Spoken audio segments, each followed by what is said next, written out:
بسم اللہ الرحمن الرحیم۔ آج کا ہمارا سبق ہے معلم انشاء 47 نمبر سبق ہے، اور عربی میں اسم اشارہ کے 10 صیغے آتے ہیں۔ اسم اشارہ جس طرح ہم جس چیز کی طرف اشارہ کرتے ہیں، مثلا ہم کہتے ہیں کہ یہ قلم یہ سفید ہے، اور وہ قلم وہ کالا ہے۔ یہ بورڈ یہ سفید ہے اور وہ بورڈ وہ کالا ہے۔ یہ کتاب، مثلا میرے پاس کتاب ہو اور ہم کہیں کہ یہ کتاب یہ نحو کی ہے، اور وہ کتاب وہ صرف کی ہے۔ تو اسی طرح جس چیز کے ذریعے سے اشارہ ہو، مثلا یہ ہے یہ 5، اگر اس کے ذریعے سے اشارہ ہو، ہاذا ہازان ہذہ ہاتان، ذالک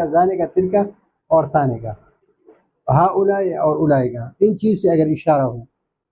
تو یہ اسماء اشارہ ہے۔ اور جس چیز کی طرف ہم اشارہ کرتے ہیں اس کو کہتے ہیں مشار الیہ۔ مثلا ہم کہیں ھذا الکتاب،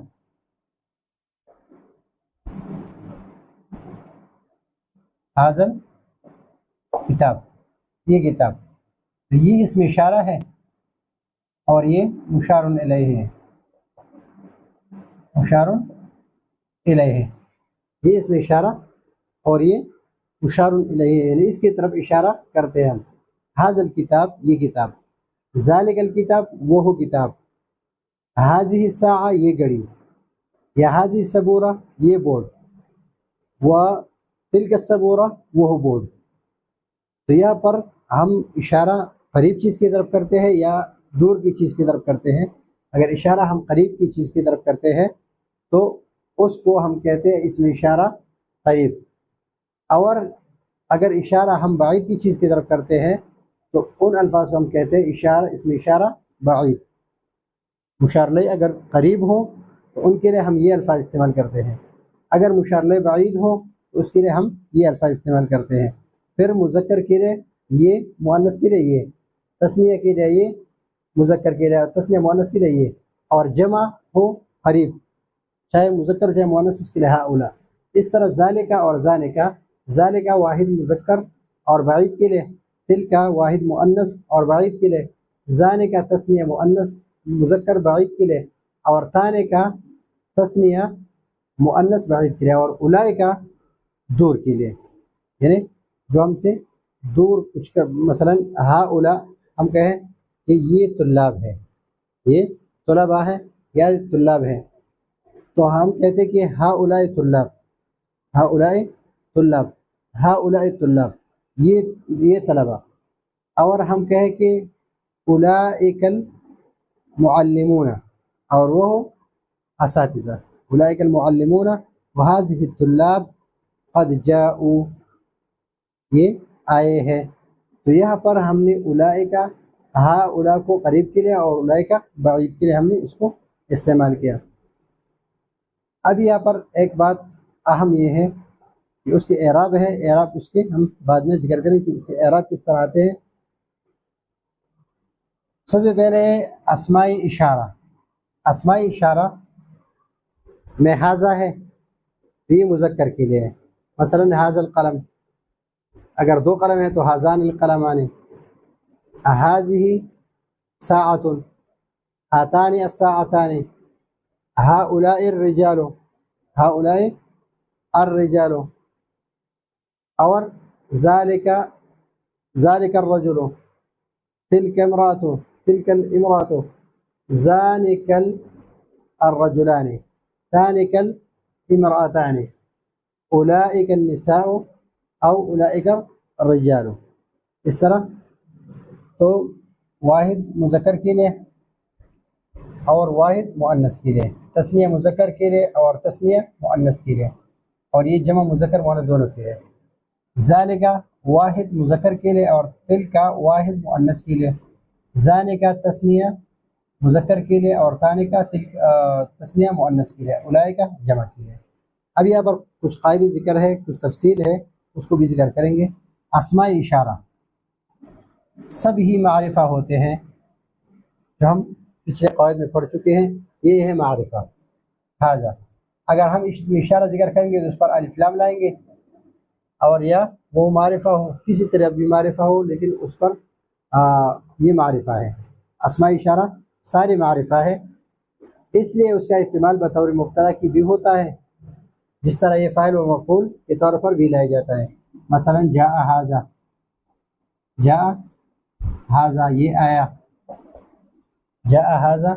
یہ آیا، ذهب ذهب ذلك وہ ہو گیا، وہ ہو گیا۔ یہاں پر یہ فاعل بن رہا ہے، او اشتریت ھذا، اشتریت ھذا میں نے یہ خریدا، یعنی میں نے یہ خریدا۔ اب یہاں پر اس میں اشارہ یہ مفعول بنتا ہے، اس میں فاعل بنتا ہے، تو یہاں پر کیا بنتا ہے؟ ھذا قلم، یہ قلم ہے، یہ مبتدا اور یہ خبر، اس لیے اس کا استعمال بطور مبتدا بھی ہوتا ہے، جس طرح یہ فاعل اور مفعول کے طور پر بھی لائے جاتے ہیں۔ کبھی اسم اشارہ تنہا مبتدا ہوتا ہے، کبھی اسم اشارہ تنہا مبتدا ہوتا ہے، اور کبھی اپنے مشار الیہ کے ساتھ مل کر مبتدا بنتا ہے۔ دوسری بات، اس صورت میں یہ صورت جو ہے یہ مشار الیہ مل کر اسم اشارہ موصوف اور مشار الیہ صفت واقع ہوگا، لیکن یہ بات یاد رکھیے کہ اس کی ترکیب میں 3 وجوہ ہے۔ اگر اسم اشارہ یعنی جو مشار الیہ ہے اگر یہ مشتق ہو تو یہ موصوف اور یہ صفت بنے گی، اور اگر یہ مشتق نہ ہو بلکہ جامد ہو، کیا ہو؟ جامد ہو، تو پھر یہ یا تو بدل بنے گا، یہ مبدل منہ اور یہ بدل، اور یا یہ مبین اور یہ عاطف بیان، یا تو موصوف صفت اس مثلا هذا الفاضل، تو ابھی یہ اس میں مشتق ہے، الفاضل یہ اس میں مشتق ہے، تو یہ موصوف اور یہ صفت، اور جس طرح یہ هذا الکتاب یا هذا الرجل، تو یہاں پر موصوف صفت بننا صحیح نہیں ہے، یہاں پر یا تو مبین اور عاطف بیان بنے گا، اور یا بدل اور مبدل منہ بنے گا، جس طرح اس صورت میں اس میں اشارہ موصوف اور اس مشار الیہ صفت ہوگا، یہ ہر صورت میں نہیں۔ پھر دونوں مل کر، یعنی یہ دونوں مل کر اگر یہ ہو تو موصوف صفت، اگر یہ ہو بدل مبدل منہ ہو، اور بدل مبدل منہ مل کر یا موصوف صفت مل کر یہ بنے گا مبتدا، کیا بنے گا؟ مبتدا بنے گا۔ تو اب اس کی مثال کہ اس میں اشارہ تنہا مبتدا ہوتا ہے، اس میں اشارہ تنہا مبتدا ہوتا ہے، ھذا یہ مبتدا اور یہ خبر، یہ خبر۔ اور دوسرے کی مثال ھذا قلم جمیل، یہ بھی ھذا یہ تنہا ہے، یہ مبتدا ہے، اور قلم جمیل یہ موصوف صفت ہے، موصوف صفت ہے، اور یہ مرکب توصیفی ہے، یہ مرکب توصیفی کی صورت میں یہ خبر ہے، یہ مرکب توصیفی کی صورت میں یہ خبر ہے، اور ھذا یہ تنہا، یہاں پر بھی ھذا یہ تنہا یہ مبتدا بن رہا ہے، یہ خوبصورت قلم ہے۔ ابھی یہاں پر دیکھو یہ ھذا القلم، ھذا القلم یہ اس میں اشارہ اور مشار الیہ، یہ مبدل منہ اور یہ بدل، یا یہ مبین اور یہ عاطف بیان، اس لیے کہ یہ جامد ہے، تو قلم جمیل یہ بھی مرکب توصیفی، یہ بھی مرکب یہ کیا ہے؟ بدل مبدل منہ، یہ مبتدا ہے، اور یہ دونوں مرکب توصیفی یہ خبر ہے۔ یہ تو ہو گئی بات اس کی کہ یہاں پر اس میں اشارہ تنہا ہے، یا بھی اس میں اشارہ تنہا ہے، اور یہاں پر اس میں اشارہ اور مشار الیہ دونوں مل کر مبتدا بن رہا ہے، چاہے کسی صورت میں آپ بنا لیں، موصوف صفت کی صورت میں بنا لیں، یا بدل مبدل کی صورت میں بنا لیں، یا بیان اور مبین کی صورت میں بنا لیں، مبین اور عاطف بیان کی صورت میں بنا لیں۔ پہلے اور دوسری مثال میں، پہلے اور دوسری مثال میں اسم اشارہ تنہا مبتدا ہے، پہلے اور دوسری مثال میں اسم اشارہ تنہا مبتدا ہے، اور دوسرے اور تیسرے جملے میں حاض القلم اسم اشارہ اور مشار الیہ مل کر مبتدا ہے یہاں پر تیسرے میں، اور تیسرے میں اسی طرح خبر بھی پہلے اور تیسرے میں، پہلے اور یعنی دوسرے اور تیسرے میں، یہاں پر خبر مفرد ہے پہلے میں صرف، یہاں پر میرے خیال میں ایک مثال چھوڑ کے آیا ہوں اس لیے کہ یہاں پر دوسرے اور تیسرے آیا ہے، اس میں یہ ذکر نہیں ہے۔ اسی طرح خبر بھی پہلے اور تیسرے جملے میں مفرد ہے، یہاں بھی مفرد ہے خبر، اور دوسرا میں نے ذکر نہیں کیا ہے۔ میرے خیال پہ وہاں پر یہ ہوگا کہ حاض القلم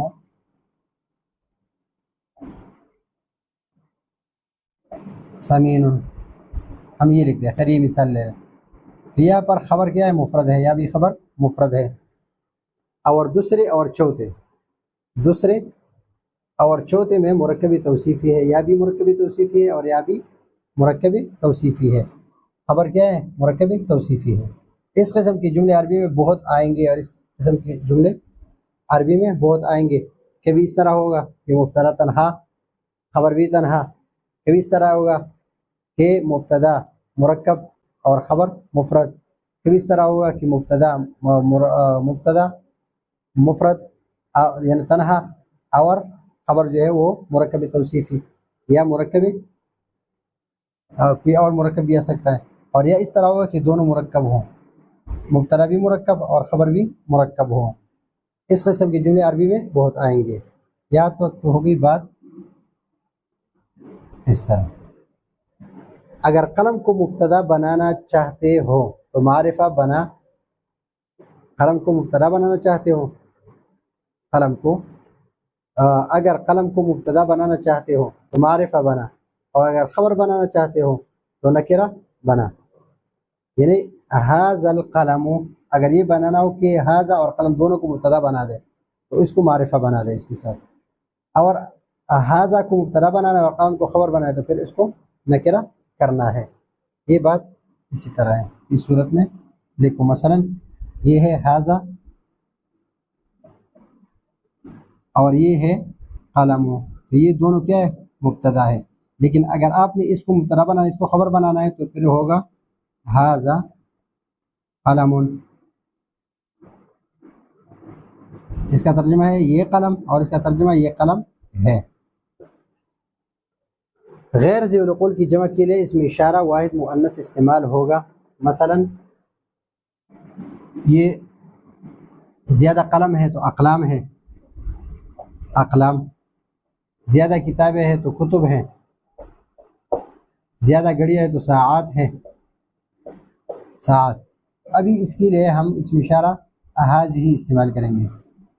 ہی جمع والا نہیں استعمال کریں گے، اولئک والا بھی استعمال نہیں کریں گے، اس کے لیے ہم استعمال کریں گے یا یہ اور یا یہ، ان دونوں میں سے کوئی بھی ہم استعمال کر سکتے ہیں، یہ یا یہ، مثلا حاذہ اقلام، حاذہ ساعات، اور تلک کتب، تلک کتب،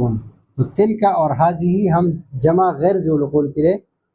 واحد مؤنث کا صیغہ استعمال کریں گے۔ تو اس سبق میں ہم نے یہ جانا کہ اسم اشارہ کی 10 صیغے ہیں، یہ ہے، اور پھر ہم نے یہ جانا کہ مذکر کے لیے کون سے، مؤنث کے لیے کون سے، واحد کے لیے، تثنیہ کے لیے اور جمع کے لیے کون کون سے ہیں، اور قریب کے لیے کون سے اور بعید کے لیے، یہ ہم نے جان لیا۔ پھر ہم نے یہ جانا کہ اسم اشارہ اور مشار الیہ کون کون سے ہیں، پھر اسم اشارہ ترکیب میں کیا ہے اور مشار الیہ ترکیب میں کیا ہے۔ اگر اسم مشار الیہ اسم مشتق ہو تو پھر یہ اسم اشارہ موصوف بنے گا اور یہ صفت، اور اگر یہ جامد ہو تو پھر یہ مبین یا مبدل منہ ہو، اور یہ عطف بیان اور یا بدل بنے گا۔ دوسری بات یہ ہے کہ کبھی کبھی حاذا مفرد آتا ہے، کبھی اسم اشارہ مشار الیہ دونوں مل کر مبتدا بنتا ہے، اور خبر بھی کبھی مفرد ہوتا ہے اور کبھی جمع، اور جمع غیر ذوی العقول، اس کے لیے ہم اسم اشارہ قریب کے لیے حاذہ اور بعید کے لیے تلک استعمال کریں گے، اگرچہ وہ جمع ہے لیکن غیر ذیل العقول ہے تو اس کے لیے ہا اولا اولئک کے صیغے ہم استعمال نہیں کریں گے. تو یہ ہے آج کا ہمارا سبق. اگلے سبق کے لیے اجازت چاہتے ہیں. اللہ حافظ.